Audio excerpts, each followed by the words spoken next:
lose weight, because that's not what we do. Or we will help you stop drinking, because that's not what we do. But we can.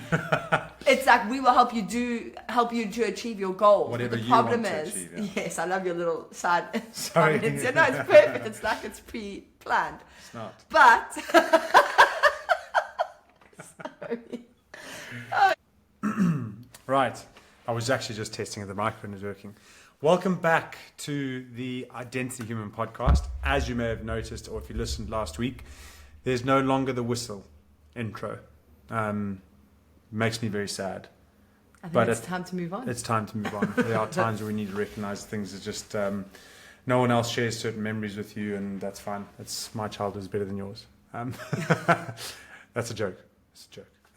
So welcome back, Ray. I know you missed last week. Yeah, you missed last week, and I told the story, a bit of my story. So it was kind of like going and like, if you understand what makes a business successful and people buy into it, part of that is telling the story of the culture. So I thought, let's just try that. So this week, I did want to do one where we're talking about your story, but there's probably something more pressing to talk about. And what did you originally say you wanted to talk about tonight? Structure, right? But I said no, let's talk about failure. I think failure is quite an important aspect to address because there's two sides to it. There's failure in the negative, failure in the positive. So what comes to mind for you when I say failure in the negative and failure in the positive? It's your response after that failure that defines whether it's a negative or a positive. Because I think any failure can go either way depending on how you react. Yeah, and I suppose also people's definition of failure, because I know if you're comfortable with the word failure and you go, yeah, I failed at this, someone who isn't comfortable with it will reply and be like, oh, it's not failure, you mustn't say that word and all that kind of stuff. Whereas you could use it and just be like, no, it is failure, but I'm here to learn from it. It's not a bad thing. It's like a very commonly used example is like a child learning to walk, or even a toddler. Well, until a kid is like 2, 3, 4 years old, they fall over all the time, and that's failure. But they just get up again and again. Yeah, and so I suppose I'm going to go on a little bit of sidetrack here. It's the same for like an empowered mind versus a disempowered mind. In some of the leadership stuff we talk about language and how important language is, right? Yeah. But I think language like that only becomes really important when you're dealing with disempowered minds. Because essentially what you're saying is be careful how you word things because you might offend people. Right? And if you think about everything we speak about, control what you can control, change the perception on how you see things, it's all around like, don't put emotion towards words. So it's the same thing for failure. Are you in an empowered mind or are you disempowered mind when you hear us talk about failure? Like, is your first response like, oh, they failed, what are they going to talk about? Or is your first response like, oh, what are they going to talk about? How can we learn from it? I think that's really good. It's indication as like where you might see failure within your own life and how you address it. Because fear of failure is a big thing. And I think it's been something that's, especially in my part, but I'm not sure about yours. Well, talking about fear of failure, like one of the most powerful exercises that I think you can do to see how you approach like the fear of failure or how you approach something scary is think about something scary that you have coming up, something scary that you need to do, that phone call you need to make, or that course you need to take, or that business you need to start, or the client you need to call, or that voicemail that you've received that you need to pick up, and think about the what ifs. You know what exercise I'm talking about? We chatted. So just like close your eyes or just take a moment, pause this podcast. So think about something that you need to do that you're a little bit nervous about doing or you know, it's a big thing. And just take a moment to think about what will happen? Like what if, and think about 3 options. Now, what are some of the what ifs that people might think about? And what? Well, let's use an example specifically. Okay. So what example do you want to run with? Okay, how often do you have a job that you don't enjoy, that you just go, oh, what am I doing? And you go, I'm going to change jobs. Do you think that's a good enough example? Yeah, and so often people would be like, but what happens if the new place I find is even worse? Yeah, what if I don't get a job and I put my resignation in here? Yes. What if I can't find the same salary. Or what if I'm not good enough? And actually, it's so funny how and the point of this exercise, what I wanted you to do, if you just took that moment, is you'll find that you default to the negative what ifs. And apparently it's the human, like we made to be like 70% negative. And you want to try flip that in your mind so that you can learn before you approach something to look for the positives, but then on the other side also see the positive side of failure and possibly actually take some amazing lessons away from it. So if we take the job example, your what ifs that you need to train yourself to think is, well, what if you find a high salary, you find an amazing job with the flexibility that you've been looking for? What happens if you meet some amazing work colleagues and they change the complete trajectory of your life? There's so many exciting possibilities with a change in a job, if we're using that example. And so why I find that really useful is it's like what you want to do is you want to completely retrain your brain to as often as possible look for those positives. So I said to you recently, like when I got a voicemail come through, somehow I default to thinking, oh no, what happens if it's something bad? But actually I was like, no, what happens if it's some good news? And actually on that particular voice note that I did that, it ended up being finally getting an appointment for a hospital appointment for something that I've been waiting for like 6 months. I have like a perforated eardrum, a hole in my eardrum, and I need to get surgery. And I finally got the appointment. And I've been waiting months. But when I was listening to that voicemail or clicking the button, my first answer was like this retract, like this inward, like, contraction. What's the word? Contraction. Like just like, oh, like, but then I was like, no, like what happens if this is something positive? And like 90% of the stuff that happens in your life is going to be positive. So you should be trying to get your mindset to be 90% positive. I think I get that with letters that come through the door. You get like the possibility of something negative. Yeah, like there was one today. And it was like a bank advertisement. Before you opened it, did you train your brain to be like, oh, what if this is something positive? I recognized that it was a white envelope, so I knew it was going to be bad. But I think it might come from the fact that we don't get much post these days other than a fine. Well, you get fines. I don't too often get fines. Whatever. No, so like, say, private parking fines, if you ignore them, they'll send like 100. Oh, yeah. And so you know that that's Same essentially, applies. if you think about if you think about Pavlov's dog training psychology, that's what they're going after. They're going after the more they're going to send you, the more you're going to expect the negative. So eventually people want to avoid the negative and they just pay. Realistically, they're never going to take you to court because it costs them more money to take to court. Okay, but you diverge. Yes, but the point being... It's really personal to me. Okay? Yes, because you get so many fines. I used to. It changed. The point being is that we have to really actively work on our response. And it's not just about... I think what we've often been taught in the gung-ho, let's do it approach is, I'm scared of opening that letter, but I'm going to do it anyway. I'm going to face my fears, and which is amazing. You should, take on difficult things and not let it stop you. But there's actually a whole new approach that my eyes have been open to recently. It's not just saying, I'm going to push through and do those big, scary things, but actually, I'm going to change my complete underlying thought to that thing before I even take it on. So what? I'm going to push through and do those big, exciting things. Yeah. So instead of thinking of them as big scary things, they're big and exciting I think things. that's step one towards when you then have done something and it has turned out to be a failure, it has turned out to be the way you don't want it to be. If you're practicing taking that positive angle, you can really look at what is the gift in this, what's the lesson that I can take away from this inverted commas failure that I have experienced. Yeah, I like it. So a bit of neuro-linguistic programming. Essentially, what you're doing there, that's how they do it. But you just don't. It links to so many other areas, like when you look at yourself in the mirror, like that whole thing of telling yourself, I love you, I love yourself. That's like giving yourself a high five in the mirror. Exactly. And what I just liked about that whole what if example is actually next time you have a voicemail or a letter or an email or a phone call from your kid's school, be like, oh, what if it's something positive? Or, but I think schools are distorted because I think the majority of phone calls are negative. It's a bad example. Yeah, you haven't brought your kid into school yet. What's going on? Oh, I forgot them at home. Oh, you forgot their lunch. Yeah. Or their PE kit. Or their swimming stuff. And then I turn around and say, no, they forgot their swimming stuff. They forgot their stuff. And then bring it in. So obviously we're now 10 minutes in almost. What's the reason why I said, let's talk about failure? Well, why don't you tee it up? Done. Okay, well, obviously I've spoken a lot. No, that's fine.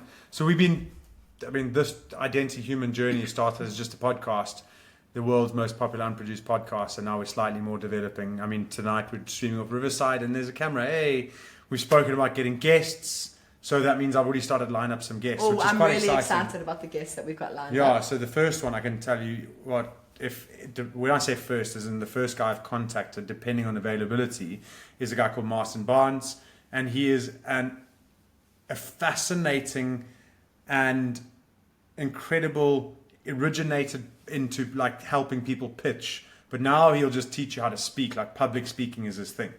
So he like puts into structure all the like ways you should tell a story, how long you should do it, and what methods and techniques you can have. And he's got some fascinating background just on public speaking. Now, if you're listening, you're like, that's not going to benefit me. It's like, well, hold on.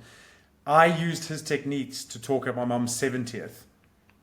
And just in that 70th, I got feedback going like, I wish I could speak like you. And I was like, honestly, I just followed these 3 steps that he'd said.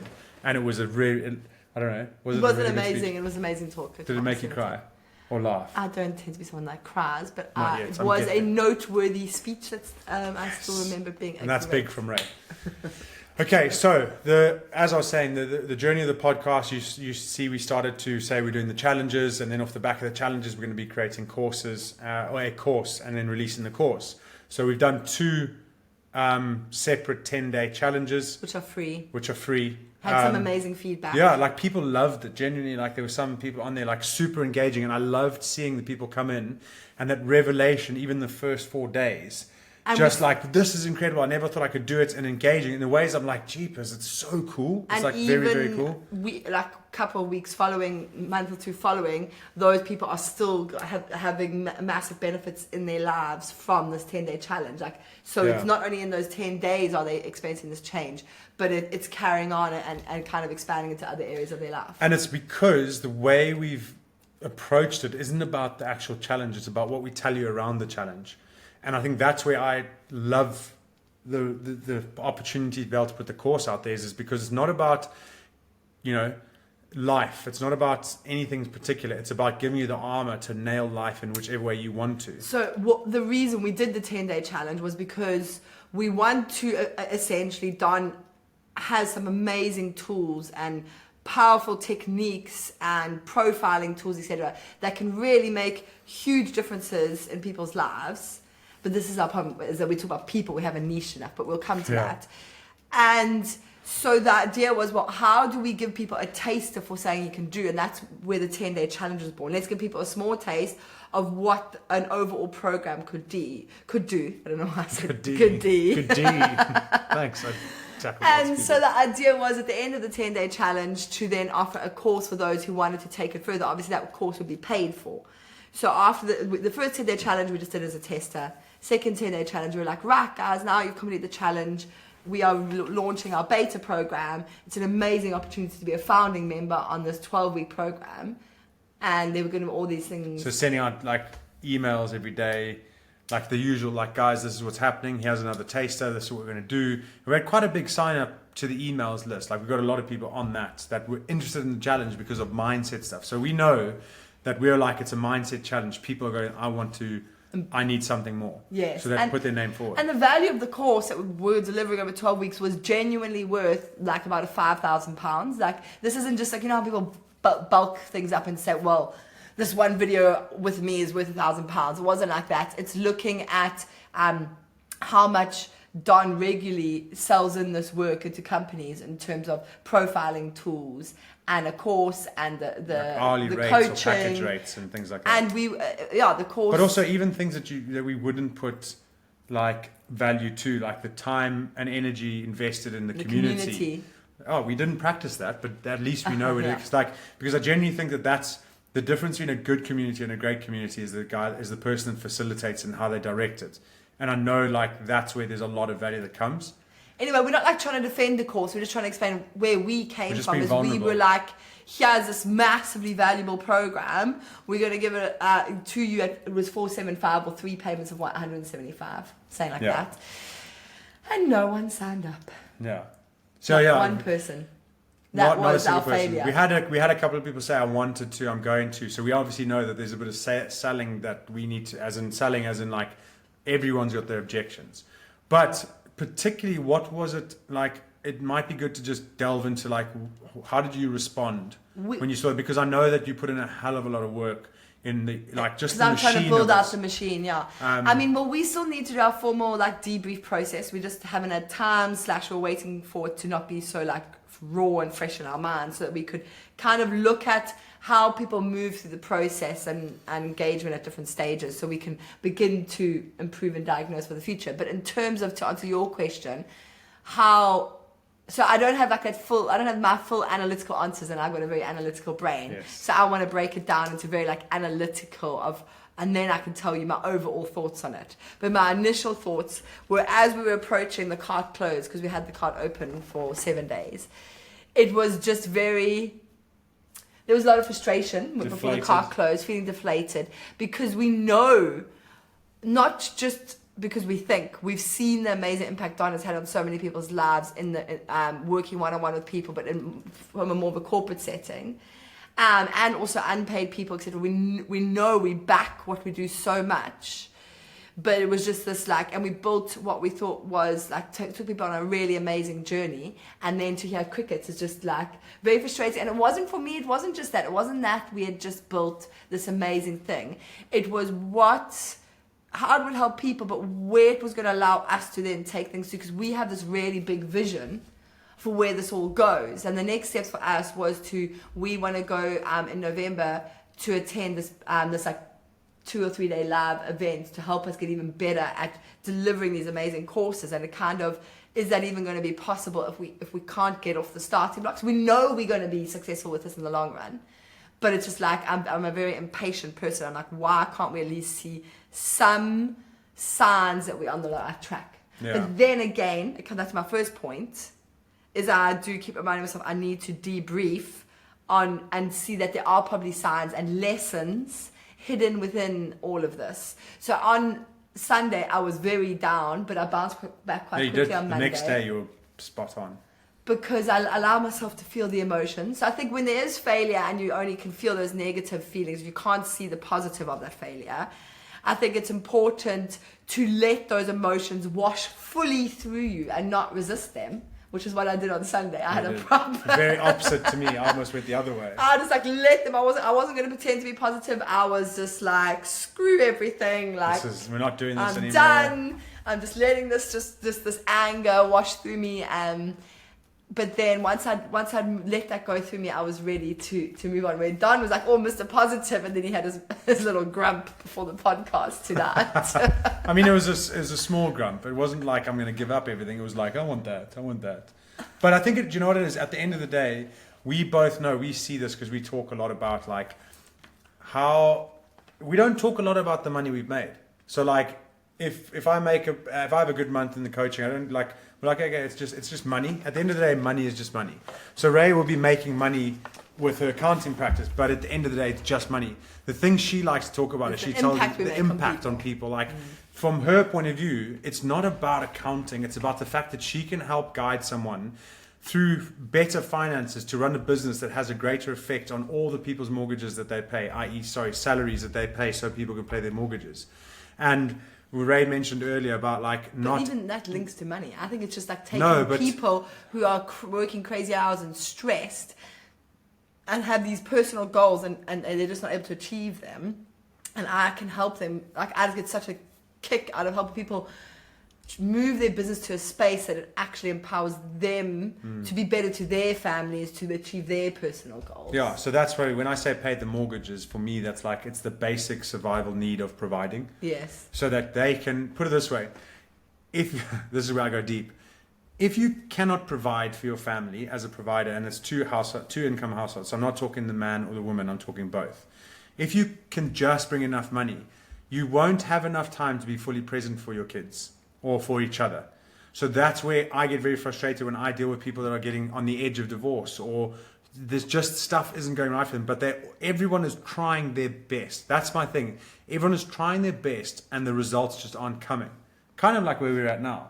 But the difference is we're not like trying our best to pay a mortgage. We're trying our best to make a difference. Whereas I think it gets a bit more desperate when people are just scraping by every month.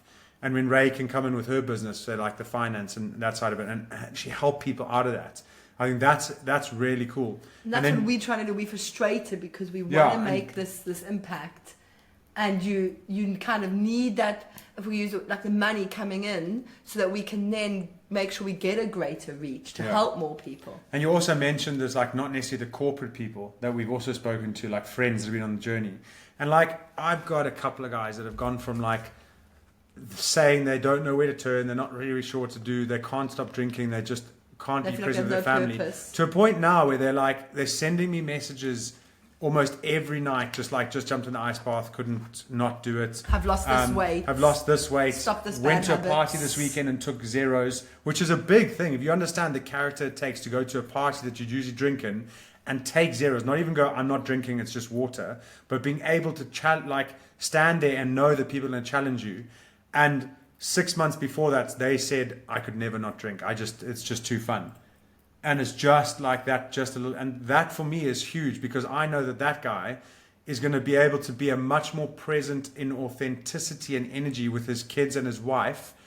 And then they're going to provide a better family household for their kids. And like his reason for taking zeros or not going to events where he knew it would just be around drinking is because he knew it would just mess up the next day or two. Well, and it's just not living to his standards. Yes. And I think that's the biggest thing, is we constantly do things that are not to our standard, but we'll do them because... And this is not to say that you go to people's lives and say, you should stop drinking, you should stop doing this. It's their own helping choices. people find those things that they've been wanting to achieve in their lives for so long and just couldn't find the inner strength or inner consistency to achieve it. Yeah. And that's what we want to empower people to do, but really just to live to more of their true purpose. And this is where I think where we get stuck. We want to help so many people, and it's we're not saying we will help you lose weight, because that's not what we do, or we will help you stop drinking, because that's not what we do. But we can. It's like we will help you to achieve your goals. Whatever the problem you want is, to achieve, yes, I love your little side. Sorry. No, it's perfect. It's like it's pre-planned. It's not. But sorry. Oh, you're going to carry on. I'm not going to be able to talk. Sorry. Okay, but... Go on. I'm too scared to talk. Don't be. And I almost lost my train of thought.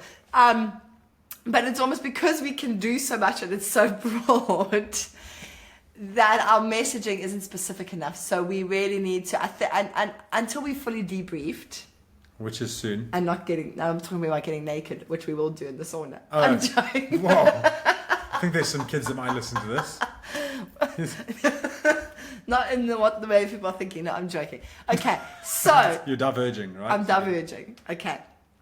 My point being is that our lesson from this failure is that it still needs to be diagnosed. We suspect that we know what it is, and we're going to face the failure head on and go to the people who we were talking to in the challenge and say, and ask them to please, we'd love a conversation with you. Why didn't you sign up? So almost like going to those people who have, inverted commas, rejected us and saying, we would love to have a conversation with you to understand, because we really need to understand the true problems people face in the words they use.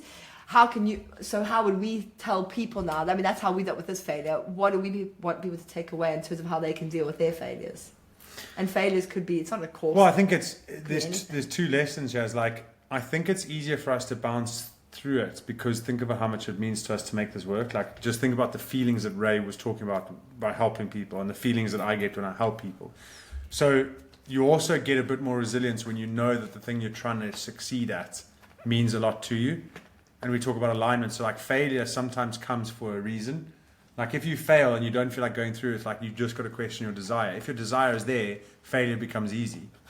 So for me, it's that's one of the elements to talk about in the course, is like, it's literally looking at the desire of what you're trying to do, what you're trying to achieve. And if you can't bounce yourself through a failure, it'll often lie in the desire, and you've got to really just track into that and see what is it you really want out of this. Because when you know what you want out of it, it's going to action your mind and getting towards that and then working through it. Is that kind of what you want to... Yeah. No, I get it. Okay. No. Just checking. I go deep sometimes and interpret it. So. But it's a definite, it's kind of, like you said, like, what do you want out of it? But it's also like, It's that, are you taking a positive or a negative spin on it? And another way to say it is, are you a victim of your failure? Or are you seeing your failure as a lesson that's going to take you to where you want to be eventually?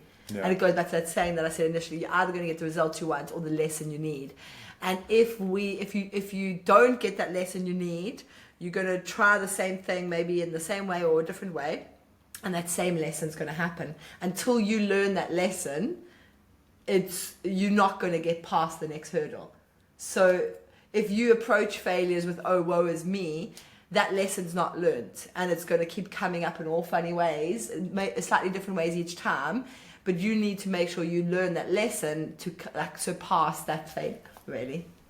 Yeah, I like it. So if we in 2 or 3 months when we do our next launch, have another failed launch, we haven't learned that lesson. So remind us to listen back to this podcast. And if you are listening, there are comments that you can put now on the episodes. So could you please, if at the moment you hear this and you go, ooh, Don and Ray, this is the issue I was trying to solve when I signed up to the challenge.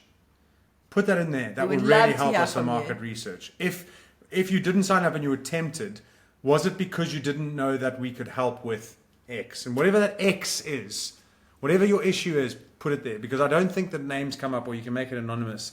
But that would really help us, because when we're looking at the marketing, like, remember, you have your issue. You have that thing that you came onto the challenge, or you're interested in this podcast that you want to make a difference with. Where there's you and that issue, there's also millions of other people that are very similar. And allow us the opportunity on the inside of your issues to then help other people, because that's what it's really about. And a big one, we have 4 kids, and I really have a vested interest in passing on a society that's better than the one we got on. And I hope that my kids have that same attitude when they grow up. And this is part of it. Like, it's not just about making money and getting rich and doing it. It's about, like, how big a net can we have an effect in a time where mental health and physical health is at such a low, when realistically we have got so much around us that we should be at the best peak form in terms of humans where we're at, but we're not. And that's where we've all got to be making a difference. While we're starting out and saying that Don and I have to keep reminding ourselves, like, so Don had this amazing lesson from Gas, which we might have spoken about last week, the gaming athlete, where he was like, I help all gamers, and he went very broad and therefore almost ended up helping no one. I went end result before I started. Yeah. We now are very aware that we can't go broad, and perhaps this is what we did on this first launch. We didn't say a specific problem we could solve. So there is a need to niche. And that's what would be lovely to hear from people, because if there's a particular, like, if what the tools that Don talks about are helping people lose weight, then I'm not saying we would go into weight loss, but like, it could be a really powerful tool that we just really hone in and say, at the moment, that is our focus on helping people lose weight. I'm using a bad example because we probably wouldn't go that route.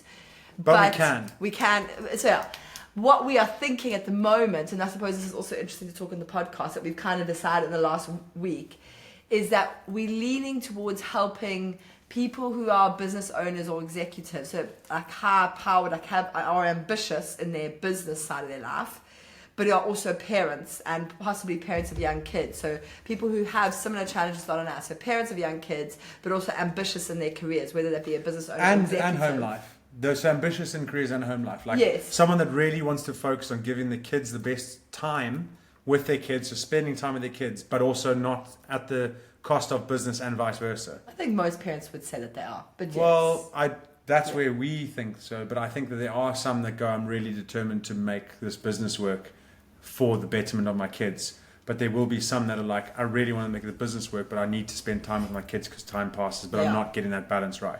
So basically that's what we think our niche will be, but we still haven't, like, that doesn't really answer what problem we solve. Like, in the wording, it's all around how we'll help you master your mindset so you can keep those promises you make to yourself so that you can achieve your goals. But clearly that messaging didn't hit home. Well, and that problem is achieve what goal?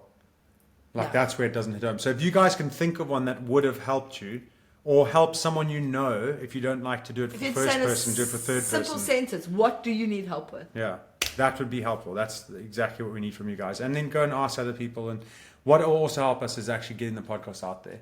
So so if you we're enjoy going to start our getting podcast, guests. If you think of any suggestions of how to improve this, whether it's video quality, sound quality, it's not about us, it's about Identity Human. So there's no ego in this. And because we want to have the greatest impact, if you can leave reviews Yeah. If you could just hit that review button. It literally, I did it for a podcast I enjoyed listening to today, and it's seconds. You don't even have to write words. You literally go and click the number of stars. It takes seconds, and it honestly means the world to us, because the more reviews we get, the greater impact we can have, because we can reach a greater audience. You never know how one small act can affect someone. So just act in lots of small ways. And on that note, Ubuntu. Ubuntu, we are who we are to others. So I'll look after me, Ray will look after she, and you look after ye, okay? I'll look after me for you, you look after you for me. Thanks very much for listening.